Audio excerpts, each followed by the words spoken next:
Welcome to our next episode of the Autumn Berkman Show. Today we've got a special guest coming on, so let's get started.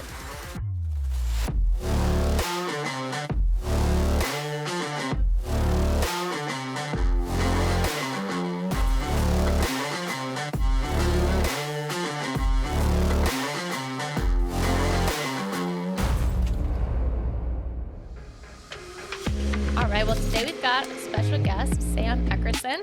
So Sam is a friend of ours, and we're real happy to have him on the show. So before we jump into our first segment, could you just share what you do professionally and just a little bit about yourself? Sure, yeah. No, that'd be great. Thank you so much again for having me. So I do a few things. I'm kind of an entrepreneur at heart, but I'm a realtor. That's kind of how we met through church and stuff. I'm a realtor. In addition, I just finished my first book last year. I know you're an author as well, so that's amazing. And I also own a coaching consulting company where I teach people how to make money through networking and kind of mindset around that and kind of how to scale their businesses. So I do that, and then I totally forgot because it's newer, but starting doing my podcast. I started last week, launched our podcast, and we're a few episodes out, and interviewing a lot of people on networking and people that built their businesses through relationships. So that podcast is called Networking Conversations. And so it's all about people who built their business through relationships for people all across the nation. So everything I do is all relationship based. That's how I built my business, my sales, coaching, my book is all relationship based. So that's kind of in a nutshell a little bit what I do. Yeah, thanks for sharing.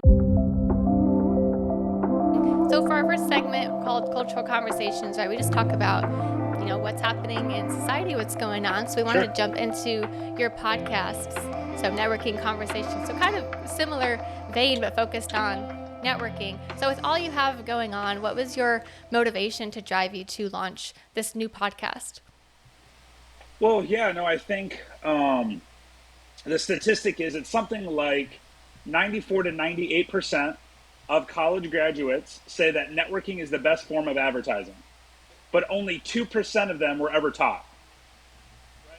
So there's a total disconnect of people that they think, throwing your business cards at you is networking, or, so many businesses, they want to make money, but they don't want to cold call, and they think, oh, it's social media and that's it, but they don't know, they've never been taught how to do networking. So really, I just saw a need, and I've helped so many people. I've literally helped people make millions of dollars through networking, and I've made a lot of money myself with real estate and different connections that I have. And so that really was the heart of it, is just I've helped so many people. I just wanted to share that, those stories with other people. So I have from pastors to lenders to realtors to just businessmen and women all across the nation that literally are relationship focused on building their business and the strategies they use to build their business. So that's kind of how I started and kind of what it's about. Yeah, that's awesome. So before we jump in, I had a question for you, but you just said that there's like this gap between people knowing they need to network, but then they don't really know how to do it. So could you just define like networking? Like, what does that mean? It's great.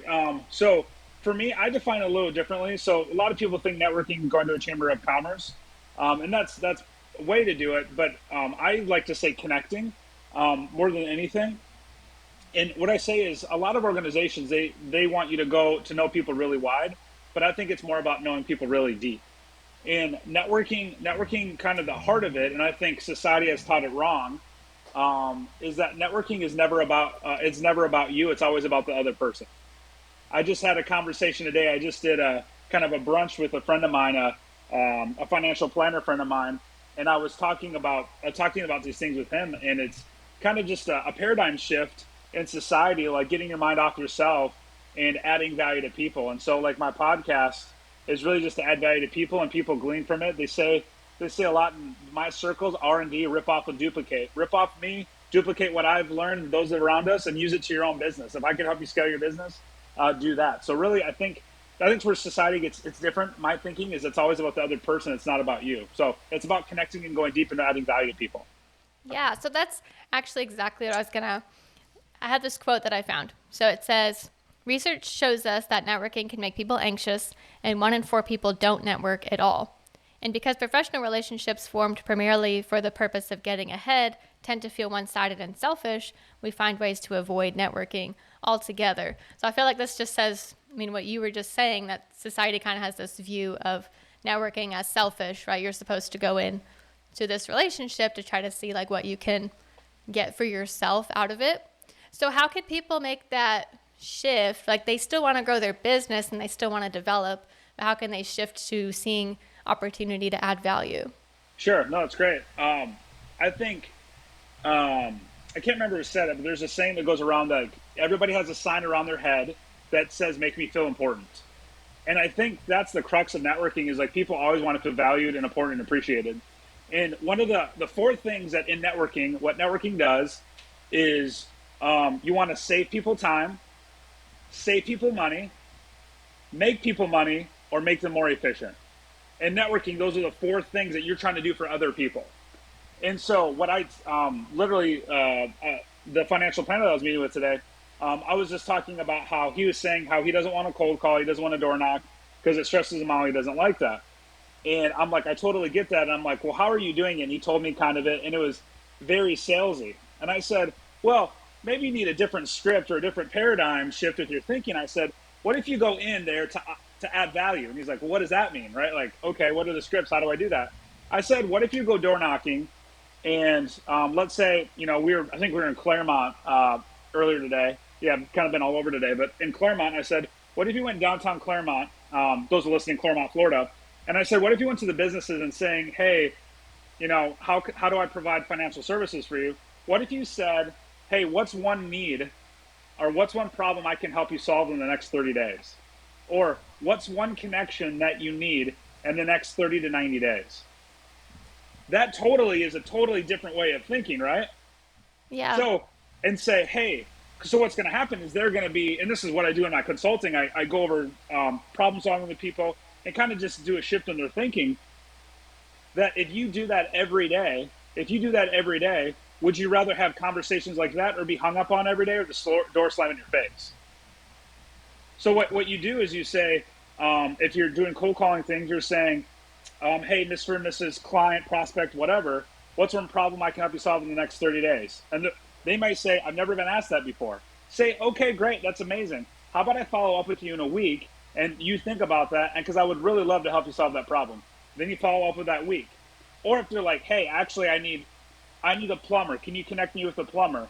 Or maybe they need prayer. Or maybe they need wisdom of something. Or maybe it's a financial thing. Usually it's a connection or there's something bigger than that. But if you can be the solution to that, who do you think is going to be top of mind, right? So, you know, and in this scenario, I was talking to a financial planner. I said, so if you do that enough people, if you do that to enough people, who's going to be top of mind when the need comes up? You're going to be, right? So let's say somebody passes away, they inherit money, they don't know what to do with money. Who do you think the first phone call is? You're going to be the first phone call, right? And I said, Yeah. if you just do that with enough people and you add value to people and you connect and go deeper, I mean, that's just one example. You connect and go deeper. You just keep doing that over and over again, adding value, connecting, you know, asking them what's one goal I can help you accomplish in 3 to 6 months or, you know, 30 to 90 days. And then when that follow up with them in 90 days, say, hey, did I help you accomplish that? What's another goal I can help you accomplish? What's the next thing? What's the next connection? And you just keep doing that over and over and over again. And you just do that for your whole database. What's a problem I can help you solve? Right? Networking is problem solving for people. And you just connected them closer, right? My tagline is connecting people to the next step in their destiny, right? It's what are the next steps for people and to add value to connect. And so that's really the heart of it is people have just not been taught how to do that. And that's what I say when you get your mind off yourself and you help other people. That's what kind of that looks like strategy wise. Yeah, and that's way different. I remember I had a temp job. So this was just out of college working for a temp agency. I got hired by this hotel to like, they just had a list of a binder of like past clients and they just Yeah. wanted me to call them and Yeah. see if I could rebook them. I don't think I had even one successful call. I mean, it was just call, hang Yeah. up, call, hang up. But I also had no training. There was no like, this is the purpose of this. This is why you're doing this or what you should say or anything. It was just sort of like call them and see if they'll come again, and that was it. Uh, So I mean, a big shift, having some strategy and some goals of like how to orient the conversation and think of the needs of the other people. that's right. Well, that's right. And I had a similar. I was a recruiter. I worked at a staffing firm actually as well. I worked at a staffing firm, and they did temporary hiring, but direct hire and permanent placement type stuff. And that was my training. Is I had to hook up my own computer. The office manager didn't know I knew the owner. The office manager didn't know I was going to be hired, and I had to set up the computer. And the training was, excuse me, they gave me a stack of business cards and they said, call these people that we know that have been past clients or may know us, call them and see what you can do. Half the numbers didn't work. The other 25-30% didn't know who I was. I maybe set up a couple of appointments, and I was like, there's a better way to do this, right? Mm-hmm. And this is, me studying. I've been a member of Chambers, B&I, started a nonprofit. I've done a bunch of different things in networking, and it really is a strategy. Your story, my story, is very similar to a lot of businessmen and women that, they get a degree that says they're smart, and then they don't know what to do. Or they start a business and they're like, okay, how do I get clients? Everybody says I should do TikTok videos and social media.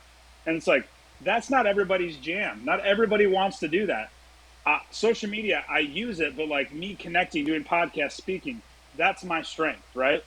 And that's why I tell people, like with networking and anything marketing related, it's do whatever system you're actually going to do. Who cares what everybody else does?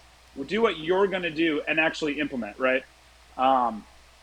And so, yeah, just so many people, like I said, the statistic, 94 to 98% of college graduates said that networking is the best form of advertising, right? Or word of mouth is the best form of marketing.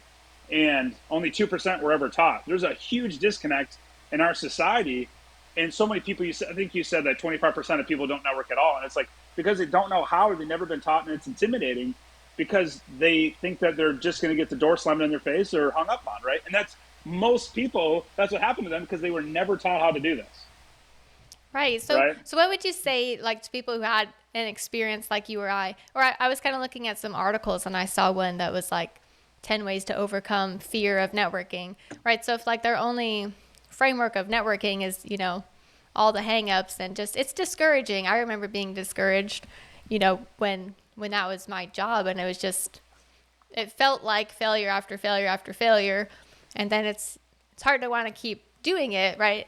And so that there's a different strategy and a different way to think about it, right? So what do you say to someone who maybe they're afraid of it now? How do they take that first jump in to try something new? Yeah, so that's a great question. I think if they're going to start something new in networking, know what your intention is, and have a strategy to that. Is it to get to know people? Because when you first start networking, you can't think you're going to make a lot of money right away.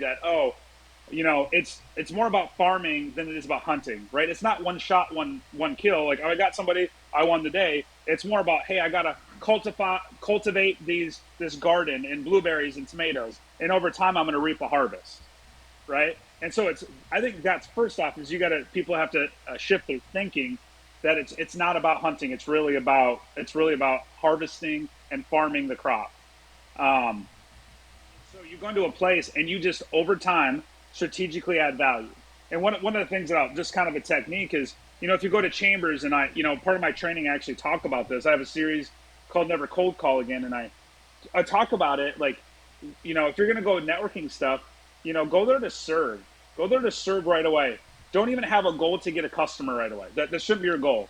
The goal is to add value and to have 1 to 3 meaningful conversations, right? If you're networking chamber, Christian chamber, Rotary, BNI, any networking or small group, leads group, any of these organizations that you can go to, the goal is not to talk to everybody in the room.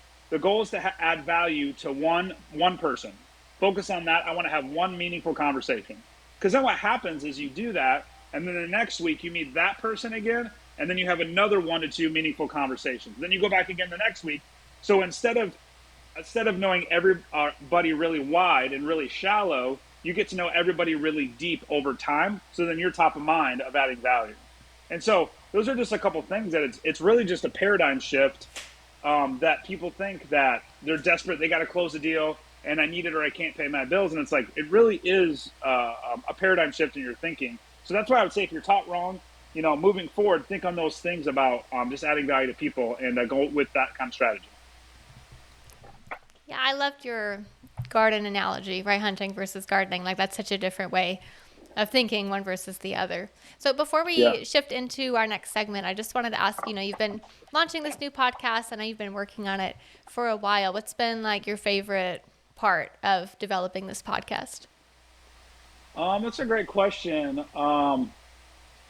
Developing, it's been a big learning curve, with editors and the wording and all that stuff. Because I'm the guy that my favorite part is just like anything is that I do is just the conversations, right? My coach, I have a couple of business coaches, and they're just like, "You're already doing these meetings, now just hit record." And that was really why it's called networking conversations. Is it's literally stuff that I'm doing. Like I probably have 150 to 200 meetings like this a year with people, with friends across the nation, and now they're like, just hit record, Sam. Like, you're already doing it. And so that's kind of been my favorite part, is just like really seeing that. John Maxwell says this. He says everybody's a 10 at something. It's our job as leaders to pull out their 10, right? And I feel like that's what I do in my conversations, is like, hey, I just had Johnny Parker. He's a keynote speaker for the NBA and NFL and T-Mobile, Fortune 500 companies. And what he does versus Pastor Brian, who is an associate pastor at a church in Minnesota, they have different goals and strategies, but I'm pulling out the gold, like, of what they specifically had. I have lenders, and I have different realtors across the nation, what they do. And that's been really fun to pull the 10 out of them in the conversation. It's been really rewarding to see that, because then I get to add value to them. They get to share that to their audience. And, I just get to love on people well. And that's probably been really fun, is just really having these conversations. Yeah, well, that's really beautiful. So we'll wrap up. This is our cultural conversations segment. And next up, we're going to do research response.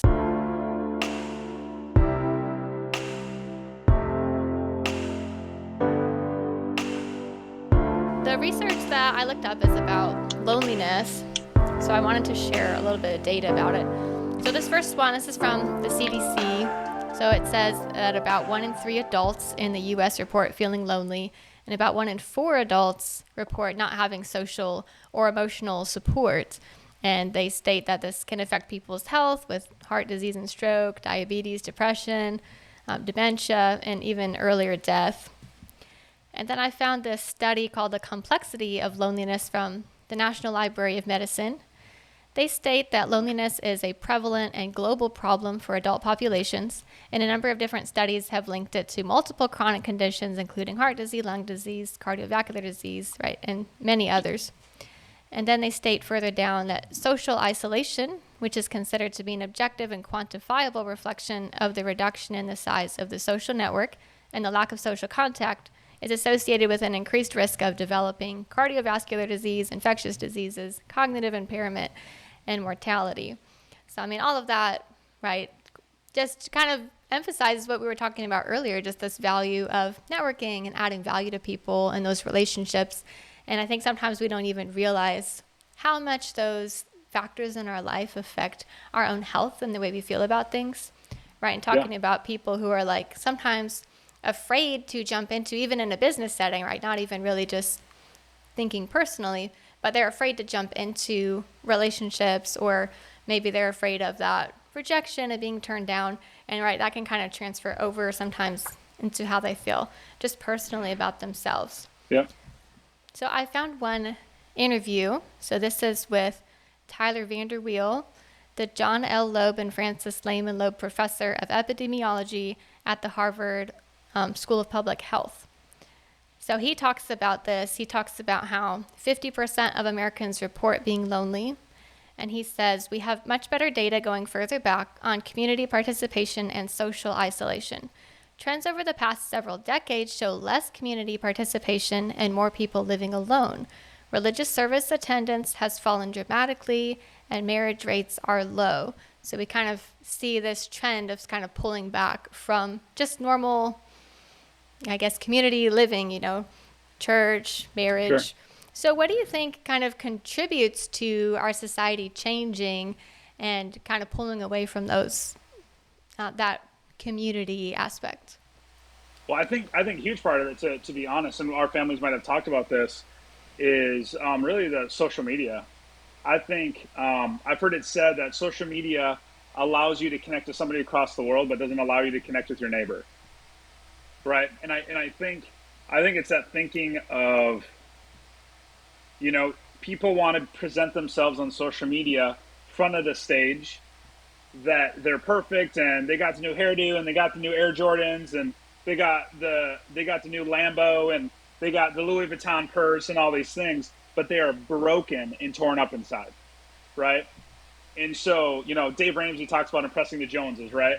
Trying to impress people that you don't like, to buy a house you can't afford and a job you hate, right? And that's kind of like the society.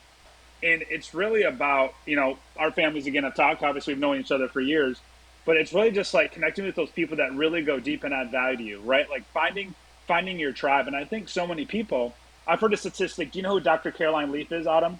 No. Dr. Caroline Leaf. She's an evangelical brain doctor, so she literally does brain surgery.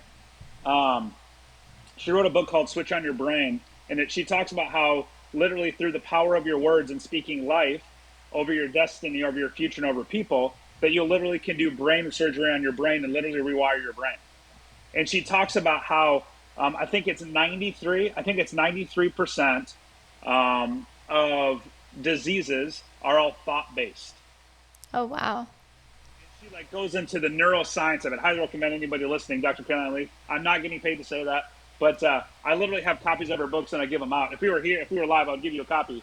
Um, and that's what I think it is. I think people are just dwelling and think on the wrong things. That even like from a networking standpoint, people think so much about themselves. Like, what is in it for me? And we really just got to shift all the way around and say, I know I'm hurting and broken, but man, I got to add value to people and I got to connect with them because I know that that's going to sharpen me and make me better the more I give and get my mind off myself, right? And I think that's really the crux of the problem is that people just get so stuck thinking on themselves and they're on social media and they're always trying to perform or they have a hidden agenda. And it's like, man, you really can love well and have no other agenda than just to love well. You really can do things for people just because it's the right thing to do. You really can like have good customer service because it's the right thing to do.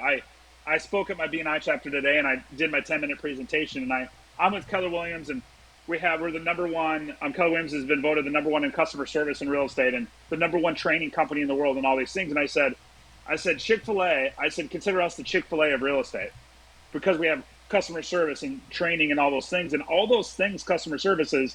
It's getting our mind and our thoughts up ourselves, and we are here to serve you. We are here to help you. We are here to make your life better and easier, right? Like, how do we do that? And the thing that's crazy with these things is you ask this question, but there's also some people that genuinely don't want help. They're happy being miserable, and there's nothing you can do. And so, anybody listening, I just think focus on your tribe and add value to people. I think that's the solution is keep adding value and connecting with them and try to go deep with them and love on them well. Yeah, well, what you said ties in with the next quote I was going to share. He says, somewhat counterintuitively, when you become very lonely, you actually tend to withdraw further from community. Loneliness can make it seem like relationships are threatening or dangerous, or that you're going to feel even more lonely among people because you're not going to find the connection that you want. So like you said, like sometimes people, it's like they're aware that they're in this funk and that it's bad for them, right? They can feel their pain, but that feeling makes them feel even more inclined not to engage. I think because of that further fear, like it will hurt even more when it doesn't work or when they're rejected or whatever, right? So it's hard, Yeah. right? It's hard to break that. So I guess maybe what would you say to someone who like they're aware that they're stuck or they're feeling lonely or withdrawn? Like how do they break out of that Yeah. being stuck there? That's a great question. I've been there. I've been there many times. Life. Sometimes life hits you hard, and sometimes life kind of sucks, and you get things that don't always what you're expecting. I've been there. I could share many stories, and I think you probably know some of our story. And what I've been told, the coaches that I've hired, and pastors and counselors that I've hired and worked with, is that it's always gratitude. That so many I've had a gratitude journal, and there's actually an official book. There's actually an official gratitude journal where you literally write down what you're thankful for every day, and they literally walk you through it. And so, that's where one of my coaches, Dr. Linda Traveler, she's a coach, trainer, speaker for John Maxwell, and she always said it to me. She said, "Get your mind off yourself," and she's like, "What are you thankful for?" what is something right now that you can be thankful for? And she would have me in my homework when I'm in a funk or can't think straight or have brain fog, um, just something to be grateful for. And literally, I did that consistently for months until the brain fog left, and I literally could think a lot more clearly. And it really started by just literally being intentionally grateful for whatever it is. I literally be thankful for running water and hot water. I'd be thankful for my limbs and a toothbrush and a running car and cars that are paid off and don't have any debt. I'm like, okay, other than my house, I'm debt free. Like just being thankful for those things. I'm like, everybody has that. That we have. I have good, amazing books. I have a family who loves me, and I got a lot of baseball cards, which is always great. And just like being really thankful and intentional about the things with those, and it literally changed your perspective. And I think, and the thing is you could be writing it down and saying it, but you may not even believe it yet, right? You got to be speaking life, and you got to be speaking into your future even before you believe it, right? And I think that's what we have to do is because I've been there. I mean, I could share some very dark stories of what I've been through in life and how God brought me through that, and just like speaking life over things. And so it really comes down to gratitude. I mean, I cannot emphasize that enough. I mean, me and Stephanie, my wife Stephanie, who well, that we remind each other like, hey, what are you grateful for though? Like, what are you grateful for today? Okay, a customer was being frustrating, or they're lying, or another realtor is doing something shady or illegal, or life happens. It's like, okay, what are you grateful for? What are you grateful for? What are you thankful for? So that's what I would recommend to get out of that funk. Yeah, that actually reminds me. I used to do that. I didn't know there was like an official journal, but I just had a period of time where I was just super critical of myself, So at the end of the day, I'm like going over everything that I could have done better and fixed, and after a while, that really wears out your mind of just constantly focusing on the negative. So I realized what I was doing to myself and that I needed to stop. So I would just have a notebook like by my bed. And Yeah, so like the last thing I would do before I went to bed, I would just write 3 things that went well that day. And like you said, like you said, you're like thankful for your toothbrush and running water. Like it could be super basic, like I made dinner, like well, that was something that's right. that went well. And it shifts the way that you think, and you realize that there are things to be grateful for That's right. every day, and then you're able to just move forward. And and there are things to improve in your life, and like it's not wrong to make those judgments, but you don't want to be so stuck in Yeah. negativity. Well, that's right. Well, it's the thing that's crazy too with it is one of the worst things with negativity and being critical of people is that it creates brain fog where you can't think clearly. That it may not even be negative. It's like, man, I got a bunch of decisions I got to make, and I don't know what to do anymore. Like that's one of the most frustrating things. And gratitude really helps clear that up. So it literally releases chemicals, endorphins in your brain. Switch on your brain literally talks about how like when you're negative, it changes the chemistry of your brain. Where almost like there's so many chemicals, it's almost like a cesspool in your brain. That's why you have brain fog. Is because it literally is like all these chemicals going off all at once. It's like a mixture. It's like mixing oil, vinegar, and water, shaking up a bottle, and then that's your brain. That's what it's like. And so instead, when you speak gratitude, it literally just clears up your brain so that you have clear pathways to think clearly. Like literally, a neural brain doctor is literally saying this is what it does to the brain when you speak life and positive future over what you want to do. So it's a real thing. Yeah, that's interesting. That's like, this data kind of talking about how loneliness and social isolation, all these negative health effects that can have. And one of them, it's you're more likely to have dementia, Alzheimer's, right? These things that affect your thought life. But I mean, there's so many other ones as well. So one other quote he says, there is something about relationships, social connectedness, community life that is central to what it is to be human, what it is to flourish. So while freedom and autonomy are important values, there are trade-offs. And I just thought that was so significant, right? Saying that relationships is really this essential part of what it is to be human, right? It made me think of all those, verses and scriptures about how we relate to one another, carrying each other's burdens, iron Yeah. sharpen iron, spurring one another on toward love and good deeds, right? And just this centrality of like living out our faith happens in the context of relationships. So I just wanted to know what your thoughts were just about that value of relationships and making us human. Yeah, no, that's good. Well, before I get to that point, one of the things that he said was he said in that quote, like, there's trade offs. And it just reminded me of, I've heard it said in a lot of speakers, motivational speakers, they say you choose your hard. And they're like, what's harder, staying in your mess or dealing with your mess?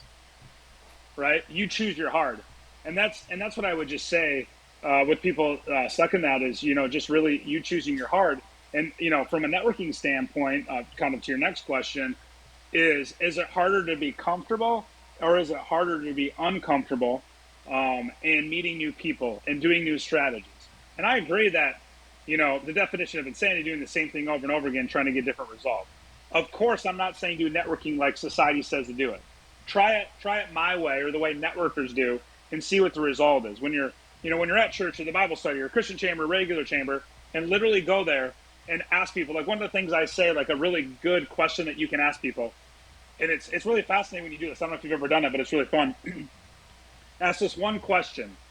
So you're at church, small group, whatever, autumn, wherever you're at, and you're a friend that knows you pretty well, or somebody you don't know, and ask them, hey, Mr. and Mrs. whoever, say, what's your superpower? What makes you tick? What makes you different than anybody else? Like, it is so fascinating when you ask people that, what's your superpower, and the response that you get. And I think it's those intentional, life-altering questions. Like you said, the Bible says life and death is in the power of the tongue. It's like, man, speak life. And some people, like I've asked people that, and they're like, I've never been asked that before. And it's just like, again, to John Maxwell's point, it's our job to pull the 10 out of somebody. Everybody's a 10 at something.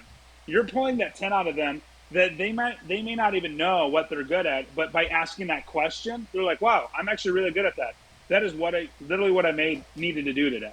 And that is what I needed. That just gave me revelation or gave me hope for today. So I think that question can be really pointed, and I think it's just so important to just be intentional and choose your heart. And I would encourage people, choose their heart of stretching and challenging yourself to do better and meet more people and, kind of go from there.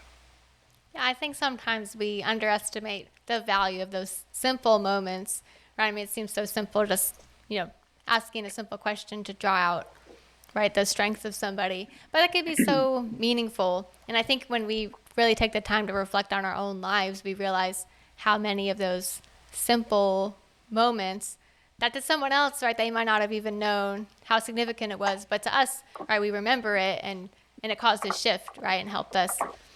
And it's just those simple things, being friendly, thinking of others. That's right. Makes a big That's difference. Right. Yeah, so Yep. we'll wrap up go ahead. No, I was just going to say, like, kind of when you're saying that, you don't know the impact you have, kind of the phrase that God has really put on my heart kind of for this year is going from casual to intentional. I feel like so much of life and so much society is casual. And I just really want to be intentional with my relationships and what I read and who I'm around and what church I go to and who I network with and what podcast I'm on, and kind of just really being intentional, what I watch, what I listen to. And, I think with all those things, like let's stop being casual, but let's be intentional with our relationships and with people and see the impact, right? Being casual is probably what got you in the mess you're in, right? So let's shift it a little bit and let's try to be intentional to get out of whatever it is. It could be I want to, lose 5 pounds. It could be I want to read 5 books. It could be, whatever it is. It could be I want to meet one new friend this week. Whatever that is, it just takes intentionality to grow in any aspect of life. Yeah.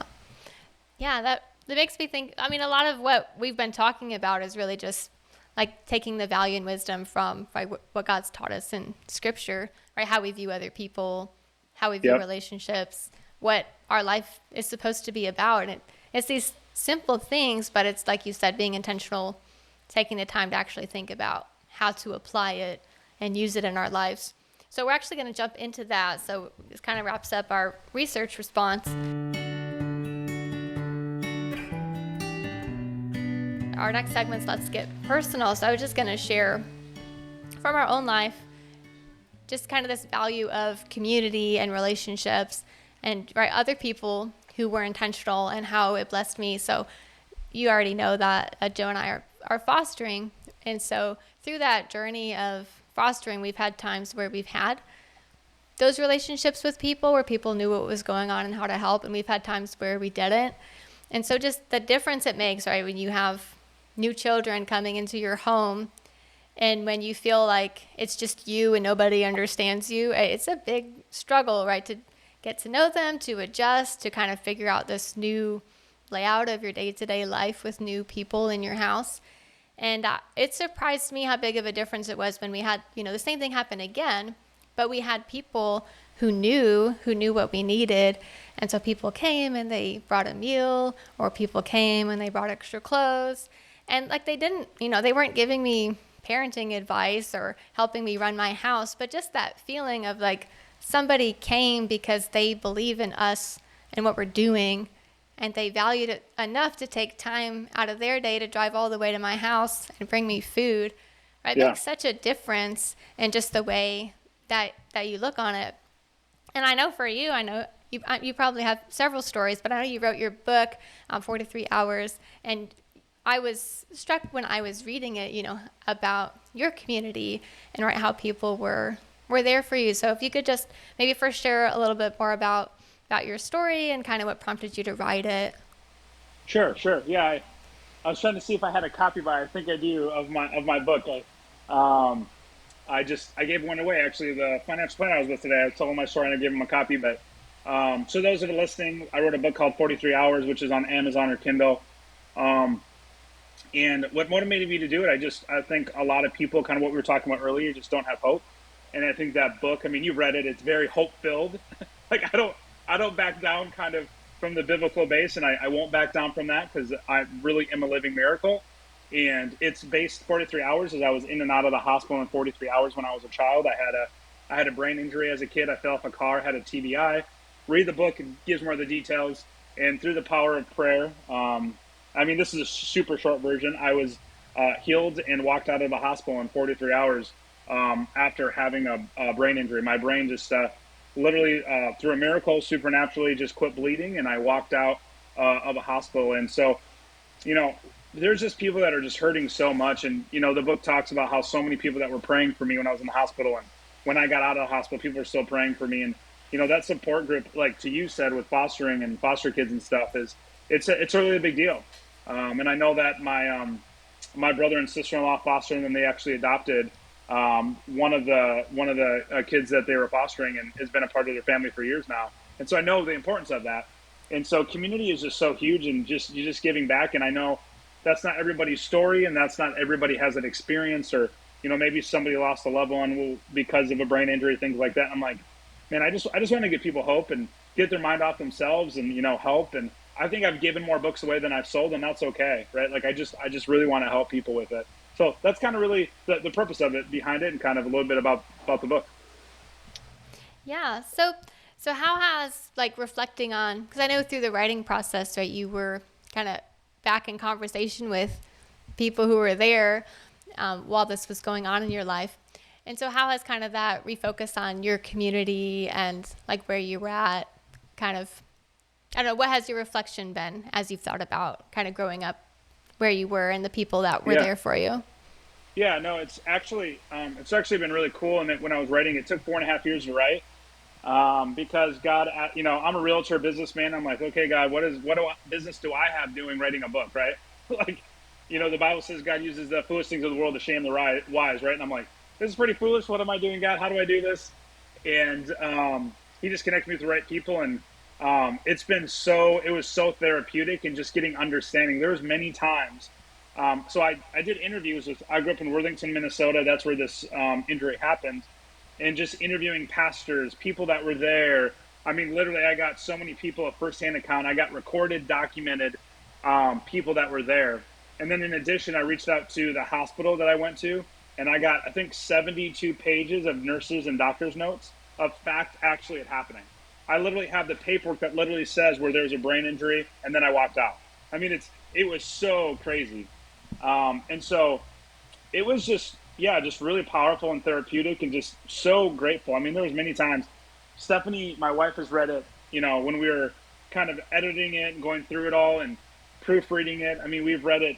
I mean, I've probably read it 10 times or more, and we're like in tears with gratitude every time we read it, because I really should be alive, or I should be mentally ill, or something wrong with me. And so that's been that, and just really being intentional with my relationships. Like I said, like, I believe, my life was spared, and I believe I was made for a purpose, and, I want to give back to people. And so that's really what I'm doing. I'm doing actually a lot more podcasts. I was just on a radio show And so really just focusing on my efforts, like, yes, I do real estate, I own businesses, but it's like I really want to give back and give people hope and share my story more. So that's really kind of what's come out through the book.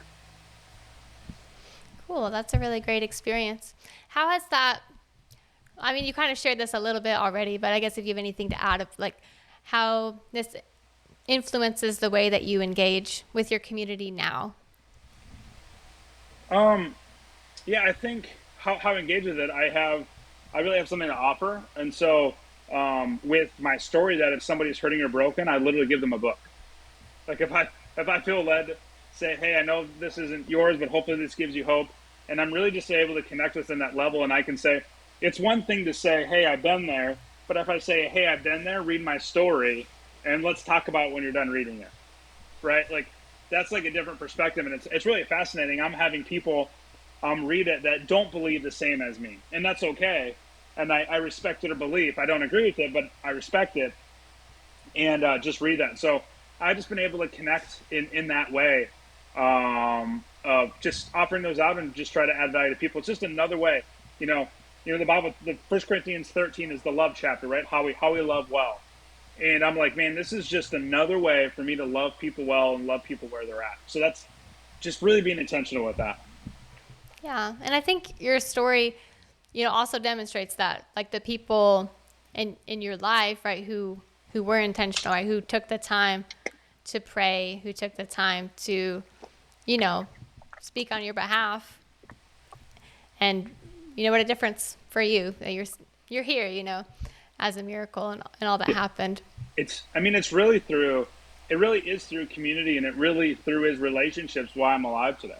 I mean, when you read my book, I mean, you read it, like that's really why I'm here today. And so, and maybe that's why it was instilled in me, networking and relationships, because I just grew up with that.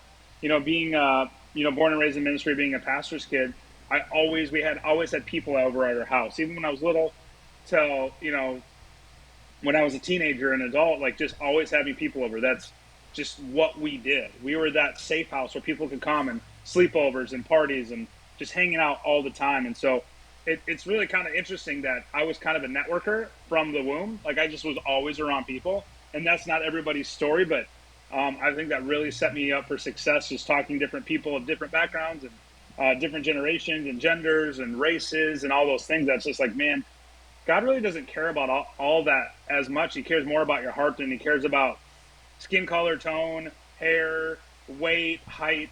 Like it's more like the condition of your heart and where you're at there. So it's really fun to be able to have that book.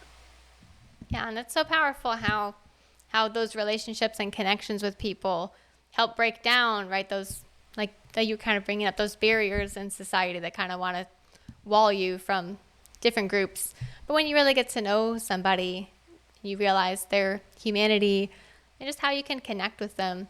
That's right. It's the power of stories, right? Sharing your story and someone else hearing it or reading it, and then they're able to connect and understand. You just get to know each other and realize that we're all going through struggles and we all have our ups and downs, and we That's can right. be there for 100%. one another. That's right, 100%. Yep. Yeah. Well, really appreciate you coming on and joining us. Before we wrap up, do you want to just take a minute and kind of share how people can connect with you, or if they want to grab a copy of your book or hop into your podcast, how can they find out more? Sure. There's a lot there, so I'll try to give all of it. So the best way to get a hold of me for real estate is the eckersonteam.com. You can check that out. You can reach out to us there, find me there. If you're interested in coaching and going deeper kind of relationships in your business, businessnetworkingsolutions.com would be the best place there. And then my book is 43 Hours, or you just put in Sam Eckerson 43 Hours in Amazon, find it there. And then, Google Play. I think we're on 13 places, our podcast. So Apple is just networking conversations with Sam Eckerson, and you'll find that there. So if you want to connect on those levels, love to hear from you. Love to hear how the podcast is going, and would love to connect with you. Well, thanks for sharing, and thanks again for joining us. And to those of you watching, thanks for listening. Glad to have you join into this conversation. So feel free to leave your comments. Let us know your thoughts and what you think of what we had to say, what your experiences have been with community and with networking. And remember to live in truth.